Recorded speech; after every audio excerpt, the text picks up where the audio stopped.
Before we get started today, I would like to thank a few wonderful people who used the Buy Me a Coffee link in the show's notes to help support the podcast. Andrew Abrahamson, Stephanie Mazer, who included the note, "Thank you for all your dedication and time researching our history." Eric Darlington, Bill Griffin, who wrote, "I love your podcasts and learning new background on Chicago history." Donna Ialongo, Kyle T. Segrist, Sandra Artresh, who wrote, "I love the city of Chicago and love hearing about its rich history. Thank you for researching and sharing." And Selena Blackwell, who not only bought a few coffees, but also committed to a monthly donation, something I didn't realize Buy Me a Coffee offered. If you would like to show your appreciation for the podcast and all the work that goes into it, you can do so for a one-time donation of just $5. Check out the Buy Me a Coffee link in the show's notes. Of course, if money is tight, you can help support the podcast by just telling a friend about it. It really goes a long way to helping make this all worthwhile. And now, for many, especially non-locals, the popular image of Chicago includes three things: the Bean, the Loop, and Navy Pier. While there is a lot to love about these cultural magnets, there is so much more to this awe-inspiring city, which led to the creation of Chicago, the Loop and Beyond, the 8th volume in Trope Publishing's City Edition series, which celebrates the architecture, public artwork, and everyday beauty of Chicago. This collection of 200 never-before-published photographs is a new exploration of the city that takes readers beyond Chicago's landmarks to give an insider's view, highlighting the neighborhoods, streets, and locations that mark the day-to-day Chicago experience, including photographs from all corners of the city, including Logan Square, Uptown, Hyde Park, Pilsen, Bronzeville, Streeterville, Humboldt Park, Chinatown, and Lincoln Park. In addition to the photos, the book contains quotes from those with a deep appreciation of Chicago, a few of which I'll read throughout this episode. Contributing to this book is a group of talented photographers from Chicago and beyond who showcase the city in a new and exciting light. One of these photographers is with me today. Nenad Spasojevic, welcome. Welcome. Glad to be here. Your brief bio in the notes of the book says you're a Chicago-based photographer with a passion for infrared imagery, urban landscapes, and creative storytelling. That's all fine and good, but I'd also like to find out more about you and your connection to Chicago. So I discovered you're from Priboj, Serbia, a town that as of 2022 has slightly more than 13,000 residents. When did you come to the States, and how long have you been in Chicago? I came to the States 2010, and I lived first in Philadelphia area, and then I came to Chicago 2015. I just love it here, and it feels like home. You thought to yourself, I'm not going to be able to get a quality dipped Italian beef sandwich in Serbia. I'm going to need to go to Chicago for that. Is that kind of what happened? Well, something like that. Very nice. So, for the listeners who are into photography, what is your go-to walking around town setup? I am a Sony shooter. Just recently, I started dabbling into Fuji a little bit, and that's my setup. If I'm just casually walking around, I want to have something in my pocket. But 99% of the time, it's a Sony camera, Sony lenses. And are you one of those guys that has one of those giant bags on your hip with 7 different lenses that you're constantly swapping out? I used to be that guy, but now I carry maybe one or two because I know Chicago very well, so I know what lens is gonna suit the right situation. Do you remember when you first became interested in photography and also when you realized you could make money taking pictures? Uh, when came to Chicago, I was really in love with the city from the get-go, and I dive deep into this photography with my wife. And shortly after, I guess people started noticing, started calling me, wanted to know a little bit more about my editing techniques that I use, and I slowly started transitioning into making money, then selling prints, then doing my workshops, even working in a Chicago photography school with the Nick Sinat. now I'm at the point where things are fairly steady and it's a lucrative hobby for me. Were you a photography fan as a kid, or when did this love of photography come about for you? It came a little later in life. I was already in US, and I kind of always had this creative outlet that I need just as a side to relax my brain. And photography just came unexpectedly with the rise of Instagram. I started liking how everything looks like over there, and I started just learning about it and diving deep really, really quickly. Chicago is a world class city filled with amazing people with big ideas. W. Kamau Bell, American comedian, writer, activist, and television host. You said you came to Chicago in 2015. So within the last 10 years, you developed this hobby of photography and you've turned it into a way to make money. Yes, correct. That's fantastic. What did you do on the creative side when you were younger, when you were a kid in, school or, before you got to the States? What did you do to keep yourself occupied? I was doing some sketching, some painting, and then I moved into playing with music. I was a professional DJ for a while, and that's what kept me occupied for also about 10 years. And then I decided I maybe want to travel and explore the world through a different lens. And I went to work for a cruise company, and that's how I ended up here at the end. And it was a great but a long journey. And you said your wife is a photographer as well?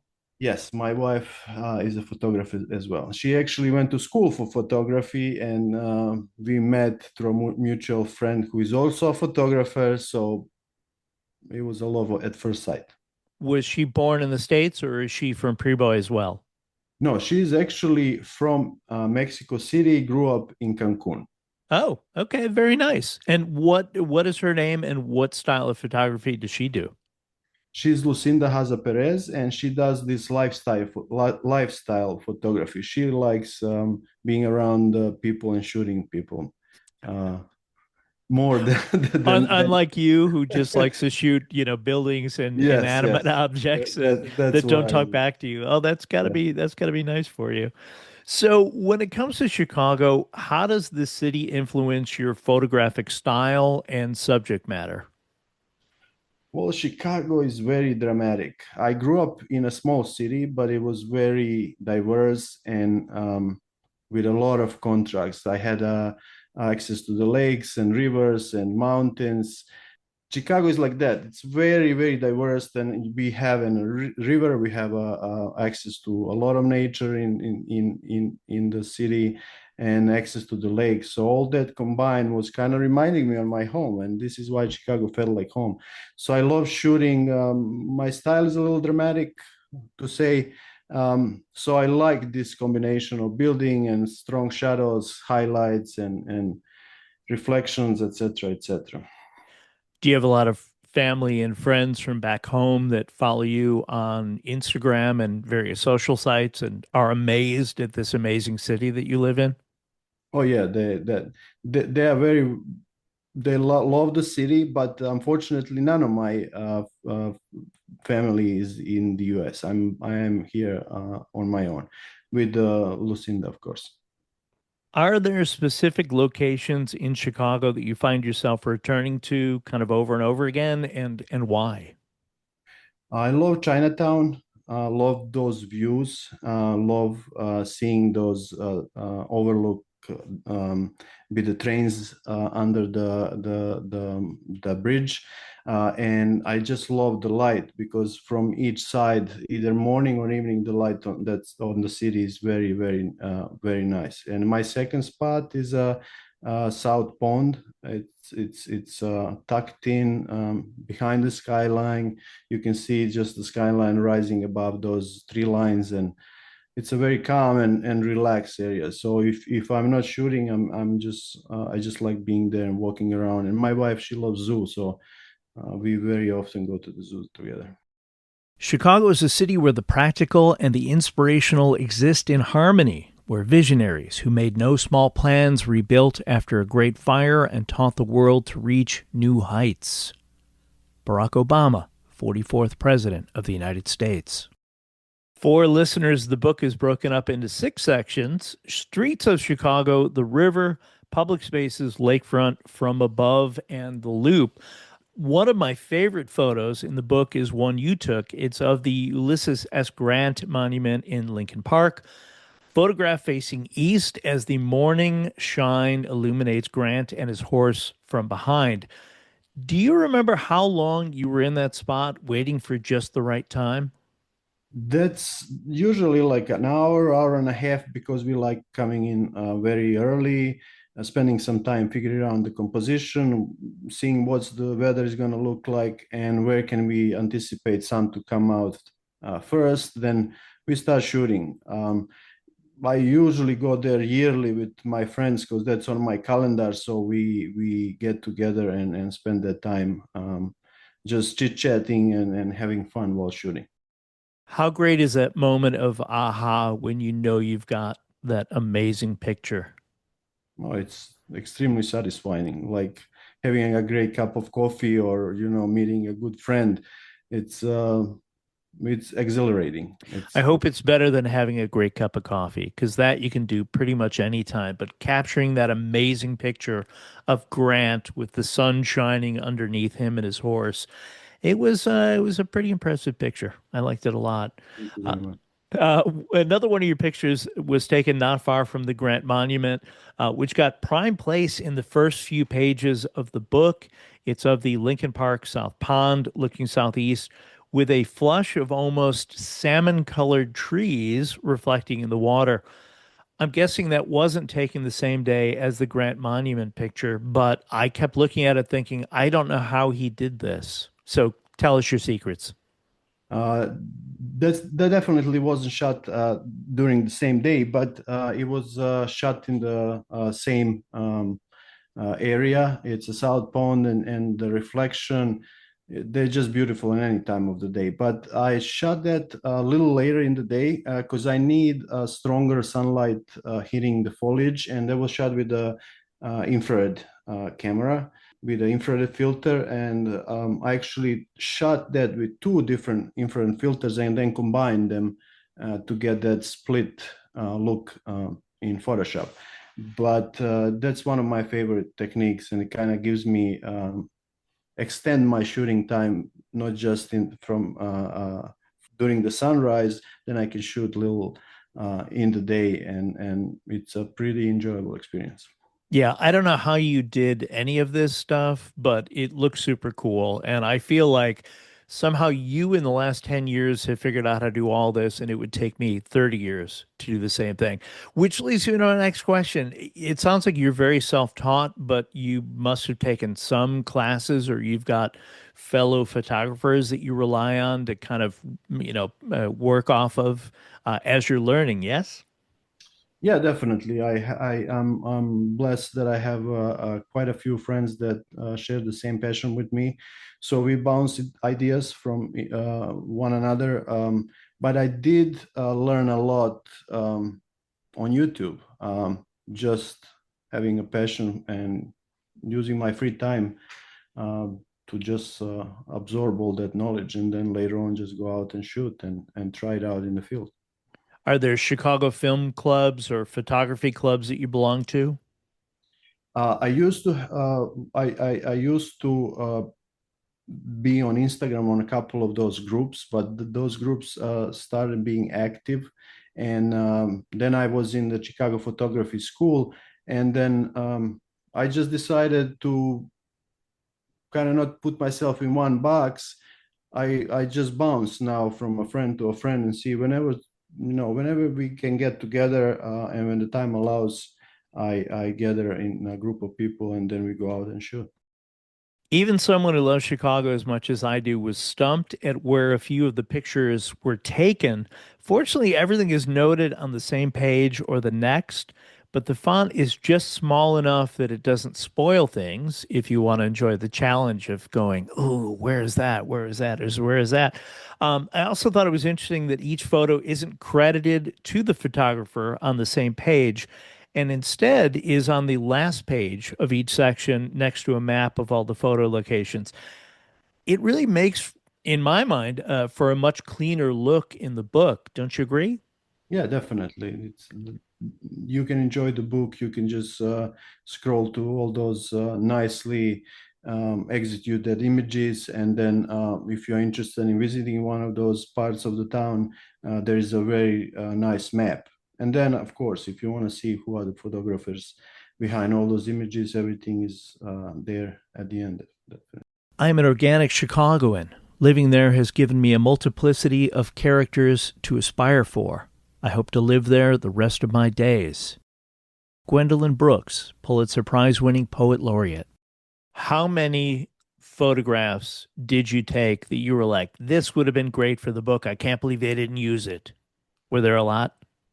Well, yeah, that's an interesting part. This selection is it it taught me a lot because we all have this preconceived idea. Oh, this one is great, or this one is great, or this one is great, and then you show it to different people, and they all have their own favorites. So at the end, it's kind of humbling. They surprised me with a lot of choices. They picked some that I liked as well, but that's all about feedback. I love having feedback and love people telling me what they like, what they don't like, because we kind of, when we do one thing repeatedly, sometimes we get stuck in that lane that we need somebody to shake our views and give us some different point of view. So it's definitely a great experience, and I learned a lot from it. Yeah, I mean, you don't want to be pigeonholed as the infrared guy. Mhm. Matter of fact, you've got some gorgeous photos of Buckingham Fountain at night, and you've got a number of pictures in the from above section. Now, assuming you didn't take these from a helicopter, I assume you're also an accomplished drone pilot. Yes? Yes, I do use a drone. I do use um, just having. I'm kind of nerd when it comes to all these cameras and lenses and stuff. So the reason why I never felt this rut with some photography experience is because I kind of have a couple of different outlets, and I change my gear, different point of view, different techniques. So whenever I'm feel stuck in one, I switch to another, and this variety keeps me interested and keeps me going. And for the drone enthusiasts out there, and I have a number that I follow, and I think some follow me. What is your drone model make? What do you use? Currently, I shoot with the DJI Mavic 3 Pro. Um, uh, and before that, I had a company that's based in US. Is it Outer Robotics? I'm Oh, sorry. okay. Outer Nice. Robotics is a not very well known American company, and they really produce some good stuff for decent prices. So for everybody who wants to start for a little less money, I think that's a good option to So start with. go with the Autel and then Yes, and DJI then if they're so inclined. exactly. Very nice. What do you hope viewers take away about Chicago from looking at the pictures in the book? I just hope that they will be inspired enough to go around, follow that book, follow all the images, and just visit all the great spots and great neighborhoods of Chicago. Enjoy the food, enjoy the scenery, because there's really plenty to see. And after 10 years spending here, I still get to see some new spots every day, and that's really interesting. Really keeps us going and keeps us inspired. Chicago neighborhoods have always been the city's greatest strength. Jane Byrne, former Chicago mayor. For a guy who didn't grow up in Chicago, it sounds like you have a great love of this amazing city, which I love to hear. So I'm glad for that. What projects are you working on now that you want to share with listeners? Currently, I discovered a new infrared filter, and I'm working on reshooting some of my favorite spots throughout the Chicago with that filter. And as soon as I get some free time, I'm gonna sit down and start editing those and start posting them because it's a different lens to view Chicago too. And you seem to love the infrared thing. If listeners want to follow you on the social media sites, where should they find you? They should start at my website, which is nenadspasojevic.com, and mostly on Instagram, nenad.spasojevic. I am on Facebook and plenty other social media channels, but just a quick Google search will you will be able to find me in that way. And I'll be sure to include links to all your sites in the show's notes, so that'll make it easier for both of us. Thank you very much. So before I let you go, I have a few Chicago themed questions for you. Are you ready? Yep. Okay. Do you have a favorite pizza or hot dog place? Pizza place, definitely. That's a Forno Rosso. It's in West Loop, and it's a classic Italian thin crust pizza. It's amazing. And what is your go-to order there? Margarita. Oh, very nice. Yes. Huh. Very nice. Do you have a go-to Serbian-owned bar in the Chicago area? Yes. I like the bar called Belgrade, the Belgrade Cafe, and that bar is located in the West Irving Park Road in Chicago. If you're a baseball fan, are you a White Sox or Cubs fan? I'm a Cubs fan. Okay. And was that a recent thing, or you started following the Cubs while you were still in Preboy? Well, my in-laws, they are really, really big, huge American football fans. So whenever I see them, they will try to drag me into the game. So I started going with them, and just we just kind of started following the sports all together. So So they've gotten you hooked on Chicago sports in general, baseball, football, everything going on. not trying to hook me up on baseball, but baseball for some reason it's not working for me. But I love American football. If so, speaking of football, if the Chicago Bears move to the suburbs, would that affect your life in any way? Well, positive way, yeah. I would avoid all the hustle and bustle going to those It's going funny to how those often I games. talk to people who say like traffic would be so much better in the city if the Bears just went to the suburbs. Hey, yeah, that's pretty much. All right, Chicago history question for you. Are you Okay. ready? I know you've only been here for 10 years, but this is maybe something you learned along the way. Do you know when Serbians began to arrive in Chicago and what drew them to the city?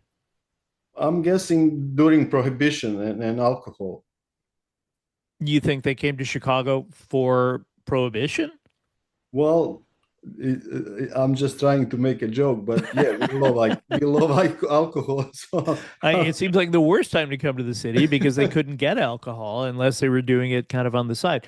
Serbian immigrants began arriving in Chicago in the late 1880s, with the largest waves coming between the 1880s and the 1910s. They were drawn by opportunities for unskilled work in the city's booming heavy industries, particularly in the steel mills and related manufacturing sectors. So there you go. that's a nice A little Serbian Chicago history for you. I thank thought you'd thank you appreciate very that. much. Listen, I had to do a little research for that. That's nice. So, That's nice. well, I do what I can. Do you know that Chicago is actually second biggest Serbian city after the actual Outside of Belgrade, capital? I, Yes. I read that as well, and I was like, how can I turn that into a question that he won't know? And I was like, I'm not going to do it. I'm going to go with when Serbians started arriving in Chicago. That was So interesting. that's good, though. I know you. Listen, I'm glad that you know that. So, Nenad Spasojevic, you have been a treat to talk to today. I really appreciate your time. I'm excited about the book. I will make sure that the link is in the show notes as well as the links to your various creative endeavors. And I do hope I get a chance to talk to you again because this has been delightful. Definitely, anytime over a beer, in person, whenever you're ready, we can make that happen. Let's make that happen soon. Definitely, I'm looking forward to it already.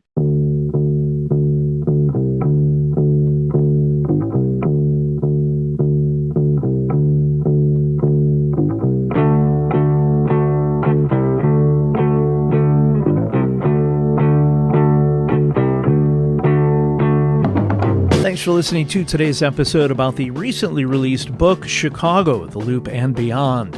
If you have any questions, anything to add, or just want to say hi, feel free to send me an email at chicagohistorypod@gmail.com. Special thanks to my guest, photographer Nenad Spasojevic, and to Lauren Ball at Show Publishing for putting this together.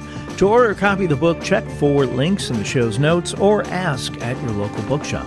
Anything you buy through the links, not just the items listed, may generate a small commission for the podcast at no additional cost to you. The art for much of the Chicago History Podcast episodes and social media posts comes from my longtime friend, John K. Schneider. Thank you, pal. If you need creative work done, John K. is your best choice. Reach out to him at angeleyesartjks@gmail.com. I will be back soon with more stories from Chicago's history. Until then, get out and explore when possible. Learn more about whatever city you live in, and stay safe.